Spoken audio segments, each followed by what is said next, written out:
Mesdames, Messieurs, bonsoir. Il est 20h sur les antennes de la Télé Futurs Médias. C'est parti pour le sommaire de ce 20h. La dernière de Pape Dian à la Sénélec, ponctuée de huées et sifflets. L'ex-directeur de la Société nationale d'électricité a cédé le témoin à Mokhtar Cissé qui dit compter sur un travail d'équipe. Abdoulaye Daouda Diallo contre-attaque après les charges de l'opposition par rapport à sa neutralité dans le processus électoral. Le ministre de l'Intérieur demande à ses détracteurs de descendre sur le terrain s'ils veulent le pouvoir. Le roi du Maroc, parrain du festival Salam, initié par Youssou N'Dour, Mohamed VI a fait part de sa décision dans une missive adressée à l'ambassadeur du Maroc au Sénégal. Et puis à suivre en fin d'édition le dossier culture du vendredi qui porte aujourd'hui sur les Khoyi. Voilà le sommaire de cette édition. Tout de suite le développement.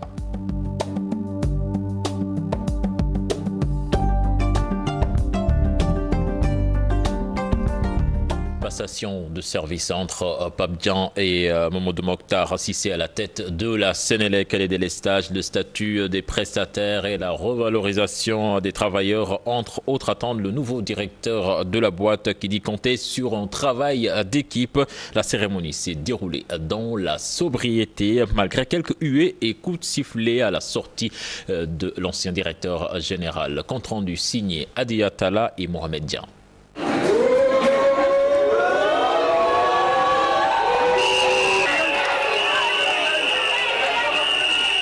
Partisans et détracteurs de Pape Dian, le directeur général sortant de la Sénélec, ont rivalisé d'ardeur dans les huées, coups de sifflet et applaudissements à la sortie du prédécesseur de Mamadou Mokhtar Cissé.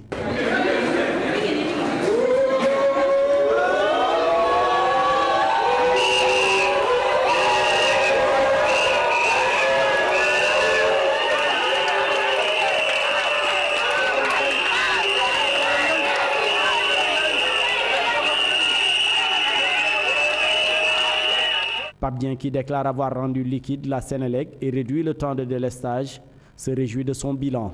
Il avertit en outre son successeur sur les chantiers qu'il juge quasi impossibles qui l'attendent. En 2010, le dernier bilan certifié que j'ai trouvé, la Sénélec avait un déficit de 55 milliards. Nous sommes partis en 2011. Et ça, c'est peut-être important de le préciser. Avec une qualité de service, 928 heures de coupure annuelle. 928 heures. Aujourd'hui, 13 juin, on était à 36 heures pour les 5 mois et demi de l'année. Mamadou Mokhtar Cissé compte sur la collaboration de tous les travailleurs pour relever les défis. Aujourd'hui, il y a quand même 3 choses qui sont difficiles. C'est le problème des prestataires. C'est un problème extrêmement difficile. Ils voulaient être recrutés, on leur a dit qu'on ne pouvait pas le faire. L'inspecteur a demandé donc qu'on signe un PV de non-conciliation avec les syndicats ces temps-ci. C'était une demande d'augmentation des salaires de 15%, en plus des 10% qu'ils avaient eus en début d'année. Les cadres voulaient que tous les cadres, les 304, qu'on leur achète tous les 5 ans des véhicules et qu'on renouvelle les véhicules tous les 5 ans. Les forces de l'ordre ont très tôt barricadé les lieux, filtré les entrées et sorties en face d'elles des prestataires mécontents accompagnés de leurs épouses et progénitures, prêts à manifester leur courroux. Abdoulaye Daouda Diallo répond aux attaques de l'opposition qui le disqualifie en tant que ministre de l'Intérieur pour la présidentielle de 2017. Il invite ses opposants au travail pour gagner la confiance des Sénégalais. Il s'exprimait en marge de la cérémonie d'incinération de la drogue. Il est au micro de Pape Nderifal. Ça, c'est un faux débat, je le pense sincèrement. C'est cette opposition qui a eu lors des dernières élections ici, à l'image de tous les Sénégalais, à constater d'abord notamment la justesse du processus électoral. On ne peut pas confectionner à l'état actuel des cartes directeurs parce que nous sommes dans le processus d'inscription. On a un délai de 20 jours à observer à partir du 10 juillet jusqu'au 31 pour justement passer cette phase contentieuse. C'est après seulement cette phase et à la fin de ce processus d'inscription sur la... Mais je ne pense pas qu'une production de carte d'identité soit quand même de nature véritablement à mettre du discrédit sur le processus électoral. Nous parlons de toute autre chose avec ces Sénégalais expulsés du Gabon, des Sénégalais en situation irrégulière. Et l'un d'eux est en ligne justement. Il s'appelle Amady Gning, donc qui est actuellement au consulat du Sénégal à Cotonou. L'homme fait signe qu'il n'est pas encore en ligne. Amady Gning, donc dès qu'il le sera, vous l'entendrez dans cette édition.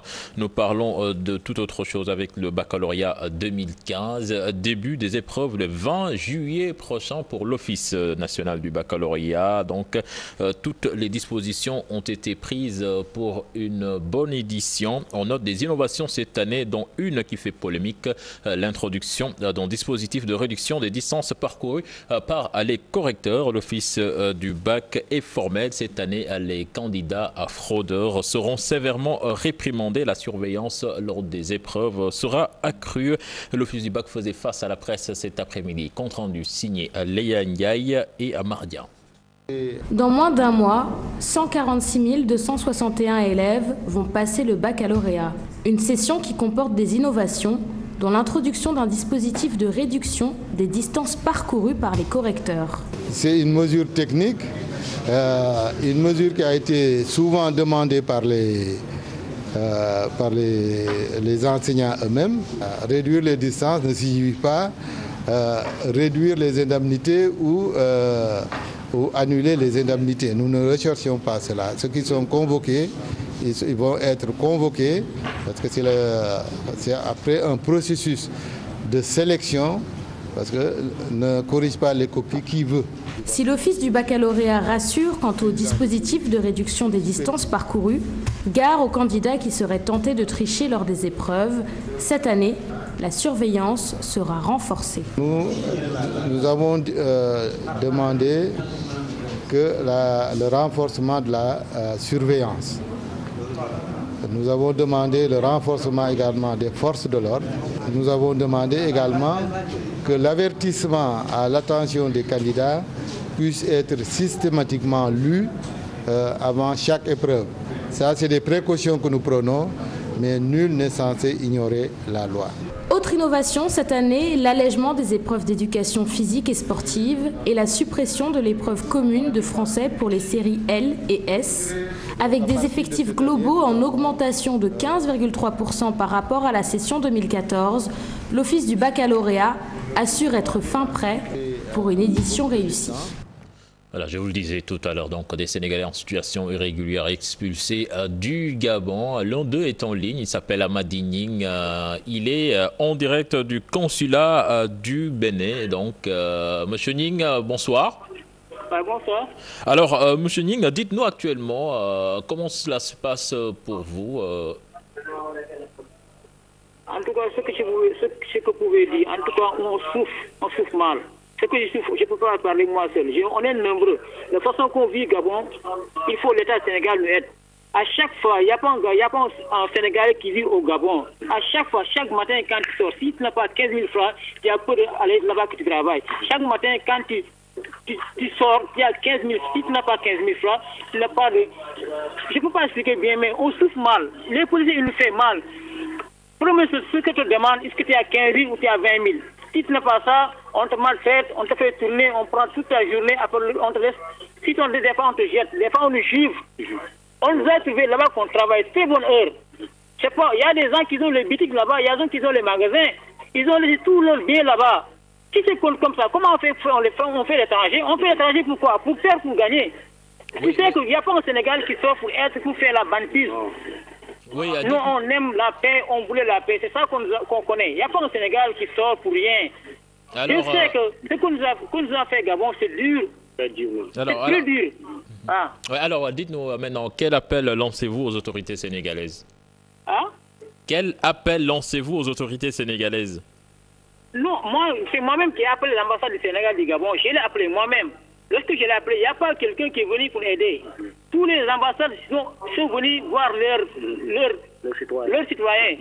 Moi, j'ai appelé fatigué, il n'y a personne qui m'a répondu. Moi, j'ai dit, mais c'est quoi? Je suis sénégalais, je suis quel ethnie? Je suis quel? Mais ça me fait mal. En tant que Sénégalais, il y a un problème. Hein? Si tu appelles ton ambassade, il doit courir, même s'il marche en pied, il devait marcher en pied pour te soutenir. Si ce n'est pas les Maliens, nous on devait mourir. C'est les Maliens qui nous ont sauvés. On nous a laissé Nigeria. On a resté dans le bateau 3 jours. Voilà. 3 jours, on n'a rien mangé. Voilà. Rien mangé. Voilà, mais merci. On remercie le... Merci, monsieur Amadi Ning, donc des Sénégalais expulsés du Gabon, des Sénégalais en situation irrégulière. Les marchands ambulants et tabliers voient enfin le bout du tunnel après 5 années acharnées de lutte syndicale. Ils ont trouvé un accord avec la ville de Dakar et le promoteur du site de recasement de Félix Eboué. En plus d'avoir l'embarras du choix des cantines, le prix des cantines ont été diminués. En sujet signé à Maïmouna Ndiaye et Younous Diatta.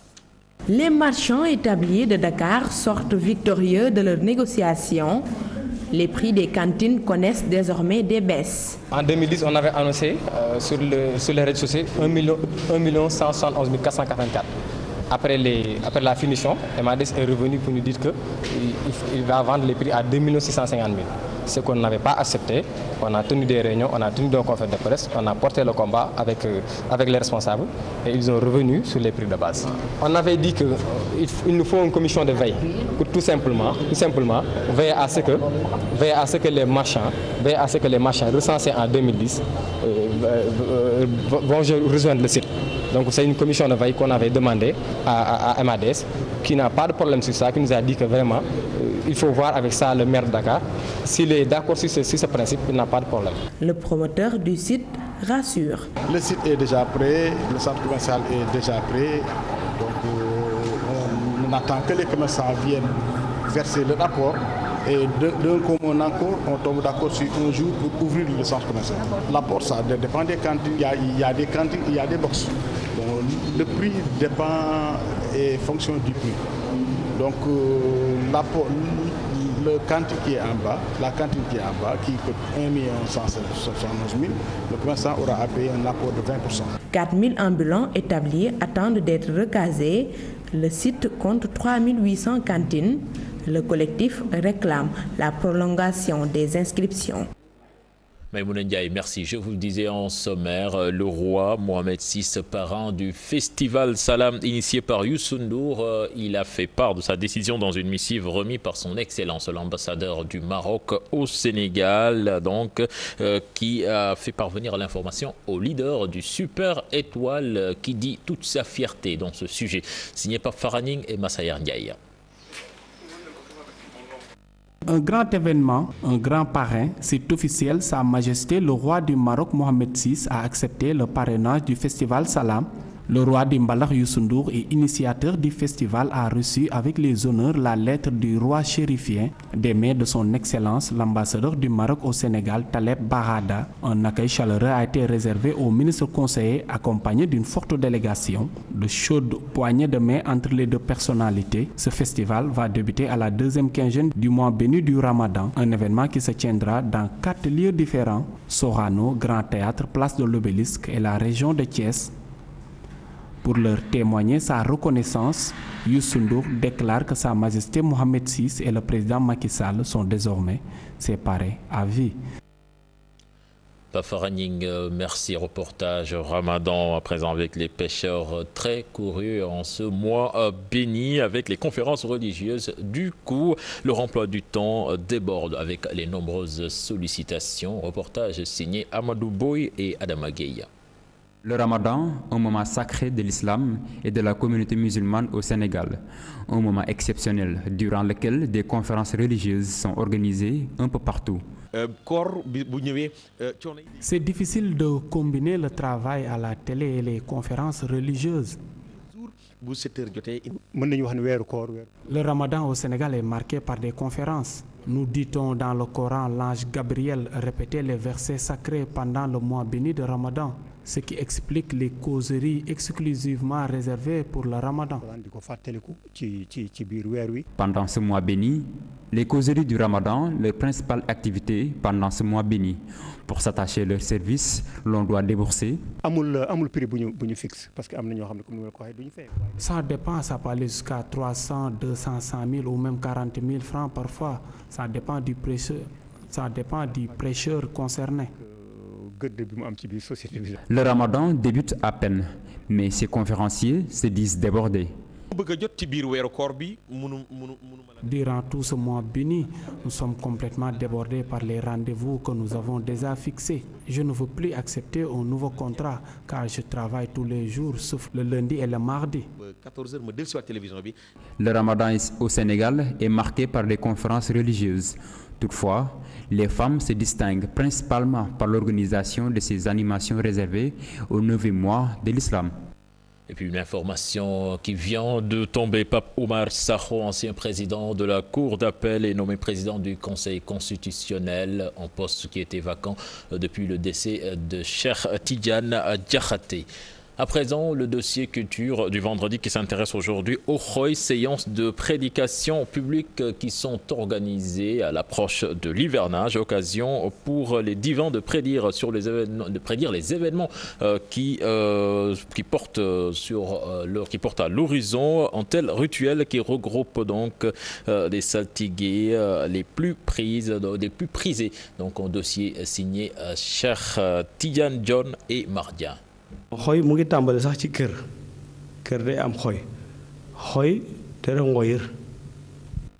Le vocable vient de la langue sérère qui signifie littéralement une science de divination publique dont l'animation est totalement assurée par des devins communément appelés saltigués. Saltigué, il faut que je djem ci baatu séeréer waxee na salaata jeg sen refu saltigué. Vous savez, saltigué veut dire en langue sérère celui qui à chaque fois formule des prières. Ces dernières sont exaucées.